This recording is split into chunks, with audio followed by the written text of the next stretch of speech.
NEET പരീക്ഷ ഇപ്പോഴും സ്വകാര്യ ഏജൻസിക്ക് കൊടുക്കാൻ തന്നെയാണ് പോണേ. ഈ ബില്ലിലും സ്വകാര്യ ഏജൻസിക്ക് നീറ്റ് പരീക്ഷ കൊടുക്കില്ല എന്ന് പറഞ്ഞിട്ടില്ല. സംഘികൾ പറയുന്ന പോലെ രാജ്യത്തെ ലോകത്തെ ഏറ്റവും വലിയ രാജ്യമാക്കി എന്നൊക്കെയുള്ള കഥയൊന്നും ഒരു കാര്യമില്ല. അതിപ്പോ എല്ലാ ഏകാധിപതികളും പറഞ്ഞിട്ടുണ്ട് എന്റെ രാജ്യം ശക്തമാക്കി, ഹിറ്റ്ലറും പറഞ്ഞിട്ടുണ്ട്.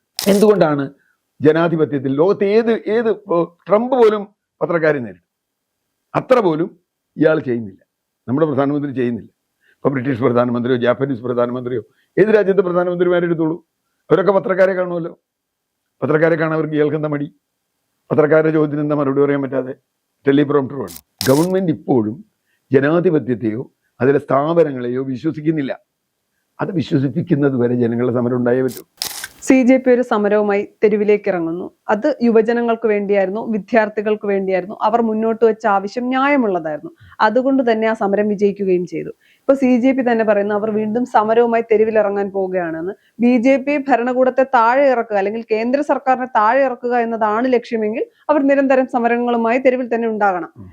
പക്ഷേ സമരങ്ങളെല്ലാം വിജയിക്കുമ്പോൾ ഞാൻ ആദ്യം പറഞ്ഞതുപോലെ ആദ്യത്തെ ഇവരുടെ സമരം ന്യായമായിരുന്നു, അതുകൊണ്ട് വിജയിച്ചു. ഇനിയും അതേ രീതിയിൽ ഇനി നടത്തുന്ന സമരങ്ങൾ വിജയിക്കുമോ എന്നൊരു ചോദ്യമുണ്ട്. പിന്നീടുള്ള കാര്യം, അവർ പറഞ്ഞ ഒരു കാര്യം, രാജ്യത്തിന്റെ പ്രധാനമന്ത്രി നരേന്ദ്രമോദി ഒരു ഇൻഫ്ലുവൻസർ ആണ്. കാര്യം നമുക്കറിയാം, അദ്ദേഹം മാധ്യമങ്ങളെ കാണാറില്ല. അദ്ദേഹത്തിന് പറയേണ്ട കാര്യങ്ങൾ പറഞ്ഞിട്ട് പോകുന്നതല്ലാതെ മാധ്യമങ്ങളെ 12 വർഷത്തിനിടയിൽ ഒരു തവണ പോലും മാധ്യമങ്ങളെ കാണുകയോ സംസാരിക്കുകയോ ചെയ്തിട്ടില്ല.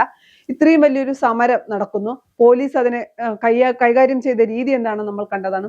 അപ്പോഴും ഇൻഫ്ലുവൻസറെ പോലെ അത് അർദ്ധരാത്രിയിൽ ആണ് അദ്ദേഹം വീഡിയോ പങ്കുവയ്ക്കുന്നത്. അപ്പോൾ പോലും ഒരു മാധ്യമങ്ങൾ അഡ്രസ് ചെയ്യാൻ തയ്യാറാകാത്ത ആളാണ് രാജ്യത്തിന്റെ പ്രധാനമന്ത്രി. അപ്പോൾ അദ്ദേഹം പ്രധാനമന്ത്രിയായിരിക്കുന്നതിനേക്കാൾ നല്ലത് ഇൻഫ്ലുവൻസർ ആയിരിക്കുന്നതാണ് എന്ന് പറയുന്നത് നമുക്ക് തെറ്റാണെന്ന് പറയാൻ കഴിയില്ലല്ലോ. അല്ല, രണ്ട് ചോദ്യങ്ങൾ. ഒന്ന്, CJPയുടെ സമരത്തിന് ഭാവി എന്ത്?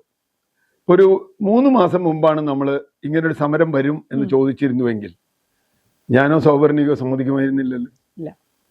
ഒരു 3 മാസം മുമ്പ് ഇങ്ങനെ വലിയൊരു സമരം വരുമെന്നും നീറ്റ് പരീക്ഷയിൽ വലിയ ചതി നടന്നു, വലിയ തട്ടിപ്പ് നടന്നു, അത് നടന്നു കഴിഞ്ഞപ്പോൾ കുറെ ആളുകളൊക്കെ ബഹളം ഉണ്ടാക്കി, കുറച്ച് അന്വേഷണം, CBI അന്വേഷണം, അത് ഇതെന്നൊക്കെ പറഞ്ഞു പോയി, പാർലമെന്റിൽ ബഹളം ഉണ്ടായി കഴിഞ്ഞു. അത് ഇങ്ങനൊരു പരിണാമം ഉണ്ടാവുമെന്ന് 3 മാസം മുമ്പ് നമുക്ക് പറയാൻ പറ്റില്ല. അപ്പൊ ഇനിയൊരു സമരം ഉണ്ടായാൽ ആ സമരം വിജയിക്കുമോ ഇല്ലയോ എന്നത് നമുക്കിപ്പോ ഞാൻ പറയാൻ പറ്റില്ല. പല കാരണങ്ങൾ അതിലുണ്ട്. പക്ഷെ ഒരു കാര്യം ഉറപ്പാണ്, സ്റ്റേറ്റ് ഇവരുടെ സമരത്തിന്റെ അടിസ്ഥാനം എന്താ? ജനാധിപത്യത്തിന്റെ ഏറ്റവും അടിസ്ഥാന തത്വം തിരഞ്ഞെടുക്കപ്പെട്ട സ്റ്റേറ്റ് ഭരണകൂടം ജനങ്ങളോട് അക്കൗണ്ടബിൾ ആവണം എന്നതാണല്ലോ. അതാണല്ലോ ഒരു ചോദ്യം. ഇപ്പോഴും അക്കൗണ്ടബിൾ ആയോ പൂർണ്ണമായും? അതാണ് ചോദ്യം. ജനങ്ങളെ സംബന്ധിച്ചിടത്തോളം അക്കൗണ്ടബിൾ ആവണം. ഇപ്പോൾ 2011 അഴിമതി വിരുദ്ധ സമരം, അതിന്റെ പിന്നിലെ താല്പര്യങ്ങളൊക്കെ വേറെ, BJP താല്പര്യങ്ങൾ ഉണ്ടായിരുന്നു എന്നൊക്കെ അത് വേറെ പ്രശ്നം, രാഷ്ട്രീയ താല്പര്യങ്ങൾ ഉണ്ടായിരുന്നു എന്നൊക്കെ വേറെ പ്രശ്നം. പക്ഷേ 2011 സമരം തുടങ്ങുമ്പോൾ നമ്മൾ അറിയില്ല 2014 BJP വരാൻ പോവാണ്, അല്ലെങ്കിൽ കോൺഗ്രസ് തകരാൻ പോവാണ്. ഇല്ലല്ലോ, ഇല്ല. അതുപോലെ തന്നെ ഇപ്പോഴും നമ്മൾ പറയണം, ഇപ്പൊ 2026 ഈ സമരം, 2029 അടുത്ത തെരഞ്ഞെടുപ്പ്. അപ്പൊ ഈ 3 വർഷം കഴിഞ്ഞ 12 വർഷം തുടർന്നതുപോലെ അൺഅക്കൗണ്ടബിൾ ആയി തുടരാനാണോ സർക്കാരിന്റെ തീരുമാനം? ഇപ്പൊ തന്നെ സർക്കാർ ഒപ്പിട്ട് കൊടുത്ത കരാറുണ്ട്, എഴുതി കൊടുത്ത കരാറുണ്ട്, അതുപോലും മുഴുവൻ നടപ്പാക്കിയിട്ടില്ല. ഇപ്പോൾ നഷ്ടപരിഹാരം കൊടുത്തിട്ടില്ല, അല്ലെങ്കിൽ അത് കൊടുക്കുന്ന കാര്യത്തിൽ ആലോചിച്ചിട്ടില്ല, മറ്റു കാര്യങ്ങൾ ഇതിനൊന്നും ചെയ്തിട്ടില്ല. ഇതൊന്നും ചെയ്യാതെ ഒരു ബില്ല് അവതരിപ്പിച്ച് ഏതോ വലിയ നിയമങ്ങൾ, ഇപ്പോൾ നമുക്ക് വേണമെങ്കിൽ പരീക്ഷ കോപ്പി അടിക്കുന്നതിന് മറ്റേ ക്യാപിറ്റൽ പണിഷ്മെന്റ് കൊടുക്കാം, തൂക്കിക്കൊല കൊടുക്കാം, എന്നാലും കോപ്പിയടി നിൽക്കില്ല. കാരണം കോപ്പിയടി ചില കോപ്പി അടിച്ചു എന്നും പിടിച്ചു എന്നും ഒക്കെ വരണ്ടേ. അപ്പൊ ശിക്ഷ വലുതാക്കുന്നതുകൊണ്ടോ ഒന്നും കഴിയുന്നില്ല. രണ്ടാമത്തെ കാര്യം, ഇവര് തിരുത്തണം എന്ന് പറഞ്ഞു, നീറ്റ് പരീക്ഷ ഇപ്പോഴും സ്വകാര്യ ഏജൻസിക്ക് കൊടുക്കാൻ തന്നെയാണ് പോണേ. ഈ ബില്ലിലും സ്വകാര്യ ഏജൻസിക്ക് നീറ്റ് പരീക്ഷ കൊടുക്കില്ല എന്ന് പറഞ്ഞിട്ടില്ല. ആ സ്വകാര്യ ഇപ്പൊ ടാറ്റ ആവട്ടെ, ബിർള ആവട്ടെ, ഗോയങ്ക ആവട്ടെ, അദാനി ആവട്ടെ, ആരുവഴി ആവട്ടെ, ഒരു സർക്കാരിന്റെ അക്കൗണ്ടബിലിറ്റി അതിലുണ്ടാവുമോ? ഇപ്പോഴും ഇതിൽ ചതിച്ചതെന്താ? ഒരു സ്വകാര്യ ഏജൻസിക്ക് കൊടുത്തതാണല്ലോ ഇതിൽ ഏറ്റവും പ്രധാനപ്പെട്ട പ്രശ്നമായത്. നീറ്റ് പരീക്ഷ സ്വകാര്യ ഏജൻസിക്ക് കൊടുക്കില്ല എന്ന് ഈ ബില്ലിൽ പോലും ഇല്ല. അപ്പോൾ ഇവരെന്തിനോട് അക്കൗണ്ടബിൾ? ഈ കുട്ടികൾ ഉന്നയിച്ച ഏറ്റവും പ്രധാനപ്പെട്ട ആവശ്യങ്ങൾ, ഇനി നീറ്റ് പരീക്ഷയിൽ ഒരിക്കലും തെറ്റുണ്ടാവാൻ പാടില്ല, ആ തെറ്റ് ചെയ്ത ആളുകൾ ശിക്ഷിക്കപ്പെടണം എന്നുണ്ടെങ്കിൽ വീണ്ടും സർക്കാർ ഔട്ട്സോഴ്സ് ചെയ്യും എന്ന് പറഞ്ഞാൽ അതിനർത്ഥം ഇത് ഇവരൊന്നും കേട്ടിട്ടില്ല എന്നല്ലേ, ഒന്നും മനസ്സിലായിട്ടില്ല എന്നല്ലേ. മാത്രമല്ല, നീറ്റിന്റെ മാത്രമല്ല, ഗവൺമെന്റിന്റെ നിരവധി നടപടികളിൽ അസംതൃപ്തരായ വലിയൊരു വിഭാഗം ജനങ്ങൾ വഴിയുണ്ട്. അയോധ്യക്കൊള്ളയിൽ BJPയോട് അനുഭവമുള്ള ആളുകൾക്ക് പോലും അതിനോട് വിരോധമുണ്ടല്ലോ. തീർച്ചയായിട്ടും അവർക്ക് വല്ലാത്ത വിഷമമുണ്ടല്ലോ. എന്നിട്ട് അതിനോട് പ്രധാനമന്ത്രി എടുക്കുന്ന സമീപനം എന്താ? പ്രധാനമന്ത്രിയുടെ ഓഫീസിലുള്ള ആളുകളായി കൊള്ള നടത്തുന്നതിന് കൂട്ടുന്നതെന്നാണ് ഇപ്പൊ ഏറ്റവും ഒടുവിൽ വരുന്നത്. യോഗി പോലും അങ്ങനെ പറയുന്നു. എനിക്കറിയില്ല, എന്നാൽ യോഗി അവിടുത്തെ മുഖ്യമന്ത്രിയാ, മുഖ്യമന്ത്രിക്ക് അറിയില്ല പ്രധാനമന്ത്രിയുടെ ആളുകളാണ് ഇവിടെ വന്നതെന്നാണ് ഇൻഡയറക്റ്റ് ആയിട്ട് പറയുന്നത്. എന്ന് പറഞ്ഞാൽ പ്രധാനമന്ത്രിയുടെ മേലേക്ക് ഇപ്പോഴും കൃത്യമായി പറയുന്നു. സംഘികൾ പറയുന്ന പോലെ രാജ്യത്തെ ലോകത്തെ ഏറ്റവും വലിയ രാജ്യമാക്കി എന്നൊക്കെയുള്ള കഥയൊന്നും ഒരു കാര്യമില്ല. അതിപ്പോ എല്ലാ ഏകാധിപതികളും പറഞ്ഞിട്ടുണ്ട്, എന്റെ രാജ്യം ശക്തമാക്കി, ഹിറ്റ്ലറും പറഞ്ഞിട്ടുണ്ട്. പക്ഷെ എന്റെ രാജ്യം ലോകം കീഴടക്കും, എന്റെ രാജ്യം അതൊന്നും അല്ല. ജനങ്ങൾ ചോദിക്കുന്ന ചോദ്യങ്ങൾ, ജനങ്ങളെ ബാധിക്കുന്ന പ്രശ്നങ്ങൾ നിങ്ങൾ അക്കൗണ്ടബിൾ ആണോ? അക്കൗണ്ടബിൾ അല്ലെങ്കിൽ CJP എന്നുള്ള പേരാവോ വേറെ ഏതെങ്കിലും പേരാവോ എന്നറിയില്ല, സമരം ജനങ്ങളുടെ ഭാഗത്തു നിന്നുണ്ടാവും. ഒരു തർക്കമില്ല. ഇപ്പൊ കർഷകരുടെ പ്രതിഷേധം ഒരു തരത്തിൽ വന്നു, ഇത് വന്നു, ഇനി വേറെ തരത്തിൽ വരാം, പെത്തനോളുടെ വേറെ തരത്തിൽ വരുന്നുണ്ട്. എന്ന് പറഞ്ഞാൽ ഗവൺമെന്റ് അക്കൗണ്ടബിൾ അല്ല, അല്ലെങ്കിൽ ഗവൺമെന്റ് മര്യാദയ്ക്ക് പ്രവർത്തിക്കുന്നില്ല എങ്കിൽ പിന്നെ പ്രധാനമന്ത്രിയുടെ കാര്യം നമ്മൾ പലവട്ടം പറഞ്ഞതാണ്. സുവർണിക്ക് ചോദിച്ച പോലെ 12 വർഷമായിട്ട് ആകെ ഒരു പ്രാവശ്യം ഒരു പത്രക്കാരന്റെ മുമ്പിലിരുന്ന് അത് പകുതിക്ക് വലിച്ചിറങ്ങിപ്പോയി. എന്തുകൊണ്ടാണ്? ജനാധിപത്യത്തിൽ ലോകത്തെ ഏത് ട്രംപ് പോലും പത്രക്കാരെ നേരിടും, അത്ര പോലും ഇയാൾ ചെയ്യുന്നില്ല, നമ്മുടെ പ്രധാനമന്ത്രി ചെയ്യുന്നില്ല. ഇപ്പൊ ബ്രിട്ടീഷ് പ്രധാനമന്ത്രിയോ ജാപ്പനീസ് പ്രധാനമന്ത്രിയോ ഏത് രാജ്യത്തെ പ്രധാനമന്ത്രിമാരെടുത്തോളൂ, അവരൊക്കെ പത്രക്കാരെ കാണുമല്ലോ. പത്രക്കാരെ കാണാൻ അവർക്ക് കേൾക്കുന്ന മടി, പത്രക്കാരുടെ ചോദ്യത്തിന് എന്താ മറുപടി പറയാൻ പറ്റാതെ? ടെലിപ്രോംപ്റ്റർ വേണം. ടെലിപ്രോംപ്റ്റർ ഇല്ലാതെ മറുപടി പറയാൻ പറ്റില്ലേ? ടെലിപ്രോംപ്റ്റർ വെച്ച് സംസാരിക്കുന്നതിന് എനിക്ക് വിരോധമില്ല. മാത്രമല്ല, ഈ സമരം ഇത്രയും തുടങ്ങി, രാജ്യത്ത് 22 ലക്ഷം കുട്ടികൾ ദുരിതത്തിലായി, അത് 3-4 വർഷമായി ആവർത്തിച്ചു, ഒരുപാട് കുട്ടികൾ ആത്മഹത്യ ചെയ്തു. ഇതൊക്കെ കഴിഞ്ഞിട്ടും സമരം തുടങ്ങി 35ാമത്തെ ദിവസം രാത്രിയാണ് ഇദ്ദേഹത്തിന് വെളിപാടുണ്ടാവും, ബോധോദയം. അതിലും ഈ സമരത്തെക്കുറിച്ചോ പോലീസ് അതിക്രമത്തെക്കുറിച്ചോ ഒന്നും പറയുന്നില്ല. എന്ന് പറഞ്ഞാൽ അദ്ദേഹം ഇങ്ങനെ ഏകപക്ഷീയമായി ആരെയൊക്കെ കാണിക്കാൻ വേണ്ടി ഒന്ന് പറയുന്നു. അങ്ങനെ ആണോ പ്രധാനമന്ത്രി പറയേണ്ടത്? പ്രധാനമന്ത്രി എവിടെയാ പറയേണ്ടത്? ജനങ്ങളോട് പറയണം, പത്രക്കാരോട് പറയണം, പാർലമെന്റിൽ പറയണം. പാർലമെന്റ് ഇതൊന്നുമില്ല. ഒരു ജനാധിപത്യ സംവിധാനത്തിലും പുള്ളിക്ക് വിശ്വാസമില്ല. പുള്ളി ഏകപക്ഷീയമായി ഒരു ഇത് നോക്കി വായിച്ചങ്ങ് പറയുകയാണ്. അതല്ല ജനാധിപത്യം. ജനാധിപത്യത്തിൽ കൃത്യമായ ഇന്ററാക്ഷൻ, ജനങ്ങളോട് കണക്ക് പറയാ. 5 വർഷം ജയിച്ചാൽ എനിക്ക് തോന്നിയതൊക്കെ ചെയ്യാന്ന് പറയുന്നതല്ല ജനാധിപത്യം.